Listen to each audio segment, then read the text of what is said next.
Hello guys, welcome back to our YouTube channel. నేను మీ Abhiram. Present అయితే నేను మా ఫ్యామిలీ వాళ్ళు అయితే తిరుపతికి అయితే పోతున్నాం. ఎట్లాంటి బుకింగ్ ఏం లేదబ్బా, జస్ట్ ఓన్లీ జనరల్. ఈసారి ఫుల్లీ ఆన్ ఫైర్ ఉంటుంది. మళ్ళీ ఇది కూడా జర్నీ. మొన్నట్లేక బస్సులు ఎట్లా నిల్చొని కొట్లాడుకుంటా పోయినామా, ఇది ఇంకా దానికి మించి ఉంటుంది. ఇప్పుడైతే పబ్లిక్ అయితే తక్కువ ఉన్నారు. మేము ఆల్రెడీ కరీంనగర్ రైల్వే స్టేషన్కి అయితే వచ్చేసినాం. ఇక్కడ నుంచి ఎగ్జాక్ట్ 7:15కి అయితే ఇక్కడ నుంచి బయలుదేరుతాం. సో చూడొచ్చు, మొత్తం స్టేషన్ మొత్తం ఖాళీ ఉంది, ఏం లేదు. అది ఇప్పుడు ఎందుకంటే సమ్మక్క సారక్క జాతరలు కదా, ఇప్పుడు మనకైతే ట్రైన్ అయితే ఈ ఏరియా నుంచి వస్తుంది. సమ్మక్క సారక్క జాతర లేకపోయేసరికి ఇంత పబ్లిక్ తక్కువ ఉన్నారు. ఒకరు లేకపోతే కనుక ఒక్క బోగిలో ఈజీగా ఒక అప్రాక్సిమేట్లీ 150 మంది ఉంటారు కదా. అదే జనరల్ బోగిలు అయితే నీకు 300 నుంచి 350 మంది ఎక్కుతారు. నిల్చున్నా కూర్చున్నా అంతే. ఆల్రెడీ అయితే టికెట్లు సీట్ల కోసం అయితే ఒక ఆయన అయితే సెట్ చేసి పెట్టేసిన. ఆయన ఫోన్ చేసిన ఒక 15 నిమిషాల కరీంనగర్ స్టేషన్లో అయితే ఉంటుంది బండి అనేసి అన్నాడు. ప్రజెంట్ 5:47 అవుతుంది. ఇంకొక 5 నిమిషాలు అయితే కరీంనగర్ నెంబర్ 1 ప్లాట్ఫామ్కి అయితే ట్రైన్ రాబోతుంది. ఆల్రెడీ అయితే అక్కడ గేట్ అయితే వేసేసారు.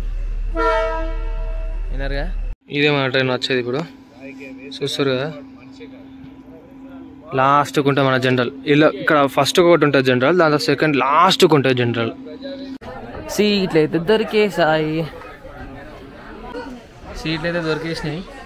ఇక మన వాళ్ళు వచ్చుడే లేట్ గంటే. 10 మెంబర్స్ ప్రతి ఒక్కరికి 10 మెంబర్స్ అని చెప్తున్నాను. ఉండేది 6 మంది. ఎవరిని వస్తే దాంట్లో ఇచ్చేవి అట్లే. జరుగురా బాబు, నువ్వు ఒక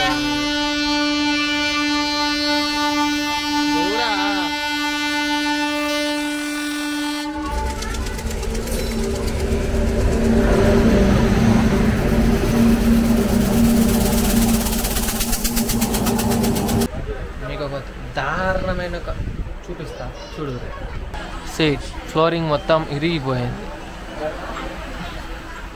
చూసారు కదా, జనరల్ వాడు అంటారు కదా బాబు. ఇంత నీటింగ్ లేదు, ఇంత ఏం లేదు. పక్కకి టాయిలెట్ ఉంది, ఘోరంగా వాసేస్తాను. దానికి ఏం చేయక ఎన్ని రోజులు అవుతుందేమో కానీ ముక్కు మూసుకోమని అనుకోవాలి పడుకుంటే. అంత ఘోరంగా ఉంది. అందరు బయట ఉన్నారు. ట్రైన్ డిలే అయింది. దాదాపు 15 నిమిషాలు ట్రైన్ డిలే అయింది. 7:15 అంటే 7:30 అవుతుంది ప్రజెంట్ టైమ్. 15 minutes delay. దేనికి ఏందో ఎందుకేందో ఎవరికి అర్థమవుతుంది. చూస్తారు కదా, ఈ యొక్క గూడ్స్ కోసం 45 మినిట్స్ ట్రైన్ డిలే అయింది.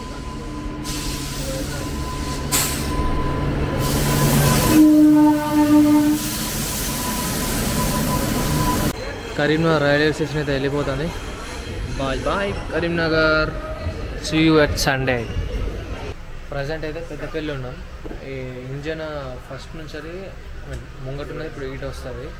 అటు వచ్చిన తర్వాత వరంగల్, ఖమ్మం, విజయవాడ, తిరుపతి అట్లా వెళ్తుంది. మేబీ మధ్యలో ఏదైనా డిలే కావచ్చు. ఇప్పటికే బాగా అయింది. 1 అవర్ 25 మినిట్స్ డిలే అయ్యింది. ఇప్పుడైతే ఇంజన్ అయితే ఇంకా బోగికి అయితే కనెక్షన్ చేస్తారు. చూస్తారు కదా,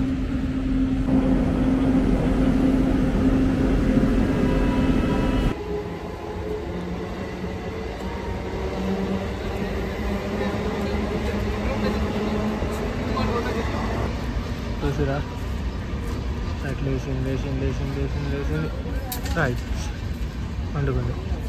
పవర్ స్టార్ట్ అయింది. కనెక్షన్ కూడా ఇచ్చేసారు. ఇక 10 నిమిషాలతో ట్రైన్ స్టార్ట్ అవుతుంది. ఇక good morning from Gudur junction.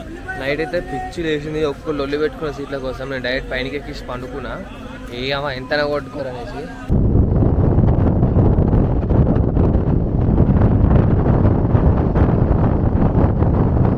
So ఇప్పుడు మనమైతే రేణిగుంట జంక్షన్ కాడ ఉన్నాం. ఇంకో నెక్స్ట్ స్టేషన్ అయితే తిరుపతి. బట్ ఇక్కడైతే ఒక 1 అవర్ నుంచి ఇక్కడ అయిపోయింది. మరి ఎందుకు అయిందనేసి ఇంతవరకు ఐడియా లేదు.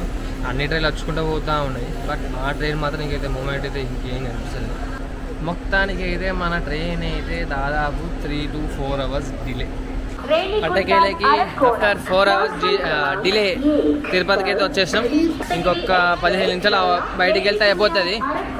అక్కడికి అయినాక బై స్టెప్స్ మన బస్సుని ఫాలో అయ్యి అక్కడ నుంచి శ్రీవారి మెట్ల అయితే అర్పిగా డిసైడ్మెంట్ చేసుకో, తర్వాత మూవ్మెంట్ ఇచ్చుంటుంది అంతా. దర్శనం టోకెన్కి అయితే వచ్చేసినాం. ఇక టోకెన్ అయితే దొరికేసింది. ఇక టోకెన్ తీసేసుకొని కింద ఫ్రెష్ అప్ అయ్యి అలిపిరియా లేకపోతే శ్రీవారి పాదమా అనేసి మా డిసైడ్మెంట్ చేసేసుకొని వెళ్ళిపోవడే.